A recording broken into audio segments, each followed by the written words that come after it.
Президент Садыр Жапаров Ташкент шаарынын Конгресс борборуна экономикалык кызматташтык уюмуна мүчө мамлекет башчыларынын 16 саммитине катышуу үчүн келди. Иш-чарага келген өлкөлөрдүн лидерлерин жана делегация башчыларын Өзбекстандын президенти Шавкат Мирзиёев тосуп алды. Саламдашуу аземи жана чогуу сүрөткө түшүү аяктагандан кийин делегация башчылары жыйындар залына өтүштү. Саммитке Кыргызстан, Өзбекстан, Азербайжан, Иран, Тажикстан, Түркмөнстан, Түркия өлкөлөрүнүн президенттери, ошондой эле Казакстан жана Пакистандын өкмөт башчылары катышууда. Анда өлкө башчы Садыр Жапаров сөз сүйлөп, анда уюмдун алкагында кызматташууну өнүктүрүүнүн негизги багыттарын белгиледи.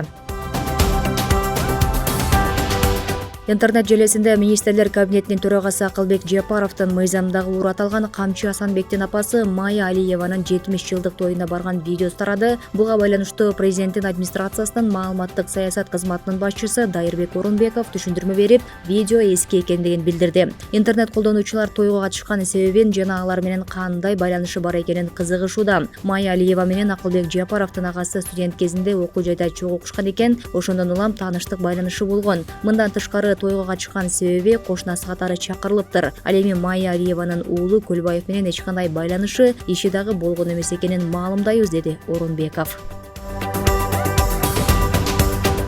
Министрлер кабинетинин төрагасы Акылбек Жапаров Германиянын Гамбург шаарына болгон иш сапарынын алкагында Гамбург шаарынын биринчи мэри менен жолугушту. Жолугушууда Жапаров Кыргызстан менен Германиянын ортосундагы кызматташтык жылдарында достук жана өнөктөштүк мамилелер өнүгүп, алар үзгүлтүксүз саясий диалог менен коштолууда, деди. Министрлер кабинетинин башчысы Гамбург Германиянын экономикасынын жана соодасынын борбору катары эки өлкө ортосундагы сооданы жана бизнести кеңейтүү үчүн символикалык жер экенин белгиледи.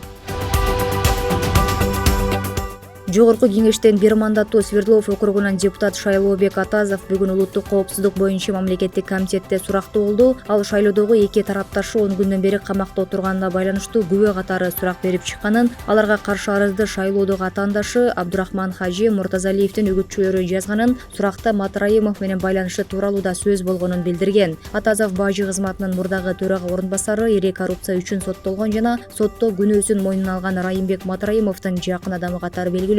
Ал 2022 жылы Бишкектин Свердлов районундагы кайра шайлоонун жыйынтыгы менен мандат алган.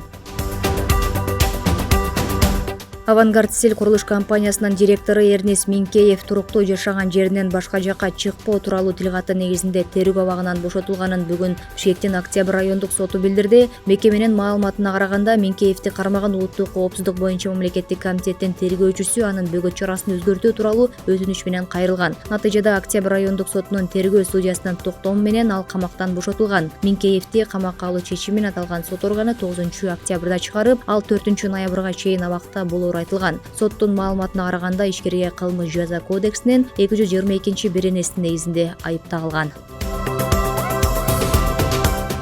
Сосновка постунда оору жүк ташуучу унаалардын өтүүсүнө чектөө киргизилди. Бул тууралуу Транспорт жана коммуникациялар министрлигинен билдирди. Маалыматка ылайык, жасалма тыгындарды болтурбоо максатында аба ырайы жана климаттык шарттар жакшырганга чейин Бишкек-Ош унаа жолунун 81 чакырым аралыгына чоң жүк ташуучу унаалардын өтүүсүнө убактылуу чектөөлөр киргизилди. Кыргыз автожол мамлекеттик ишканасынын номер 9 жол тейлөө ишканасы тарабынан Бишкек-Ош унаа жолунда аба ырайынын шартына байланыштуу жолдорду кардан тазалоо жана инерттик материалдар менен толтуруу иштери жүргүзүлүүдө.